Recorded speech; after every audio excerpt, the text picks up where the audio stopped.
Breakfast হোক বা ডিনারে খুব কম সময় আর কম উপকরণ দিয়ে দারুণ কিছু রেসিপি বানাতে মন চাইলে বাটার গার্লিক ব্রেডের রেসিপিটা একদিন হলেও বানিয়ে দেখতে পারেন। ছোট থেকে বড় যে কেউ খুবই পছন্দ করবে, আর বানানো তো একেবারেই সহজ।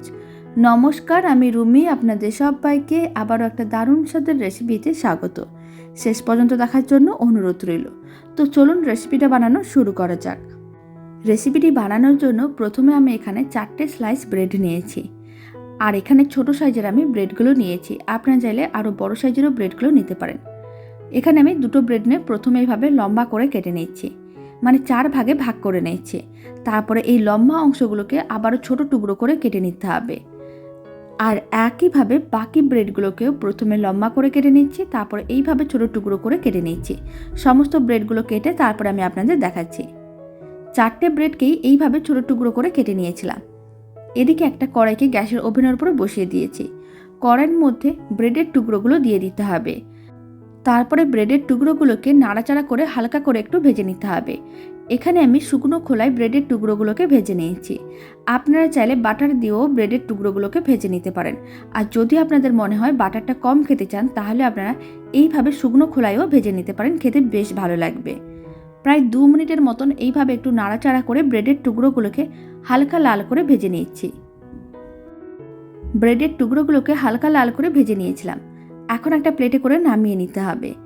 আর ওই কড়াইয়ের মধ্যে দিয়ে দিচ্ছি 2 চামচ বাটার। এখানে আমি 4 চামচের 2 চামচ বাটার দিয়ে দিচ্ছি। আর এই বাটারের মধ্যে দিয়ে দিচ্ছি 4 চামচের 1 চামচ রসুন বাটা। এখানে আমি গ্রেট করা রসুন দিয়েছি, রসুন বাটাও দিতে পারেন, আর না হলে এখানে গ্রেট করা রসুনও দিতে পারেন। রসুন বাটাটা এইভাবে বাটারের সঙ্গে খুব ভালো করে মিশিয়ে নিতে হবে। আর 10-15 সেকেন্ডের মতো নাড়াচাড়া করে নিয়েছিলাম।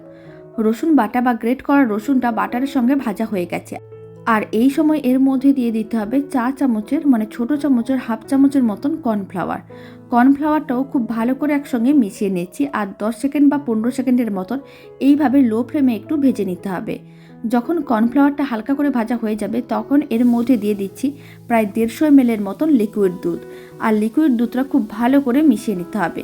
ফ্লেমটা লোতেই রাখতে হবে, না হলে কর্নফ্লাওয়ারের মিশ্রণটা দলা পাকিয়ে যাবে। এই জন্য লো ফ্লেমে রাখতে হবে আর খুব ভালো করে মিশিয়ে নিতে হবে। এখন মিশ্রণটার মধ্যে অল্প একটু চিলি ফ্লেক্স আর দিয়ে দিলাম নুডলসের মশলা। এখানে আমি সমস্ত কিছু 4 চামচের 4 ভাগের 1 ভাগ করে দিচ্ছি। আর সামান্য পরিমাণ দিয়ে দিলাম অরিগেনো। এতে স্বাদ ও গন্ধ দুটো খুবই ভালো আসবে।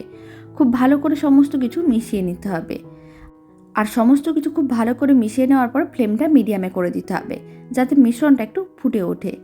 আপনারা দেখুন মিশ্রণটা ফুটে উঠেছে আর ঘনও হয়ে গেছে। এখন ভেজে রাখা ব্রেডের টুকরোগুলো দিয়ে দিলাম। আর খুব ভালো করে মিশিয়ে নিতে হবে, আর একটু শুকনো শুকনো করে নিতে হবে।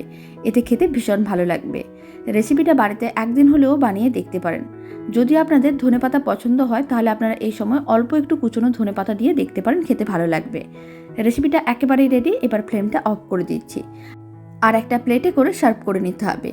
দারুণ স্বাদের এই রেসিপিটা শেষ পর্যন্ত দেখার জন্য অসংখ্য ধন্যবাদ।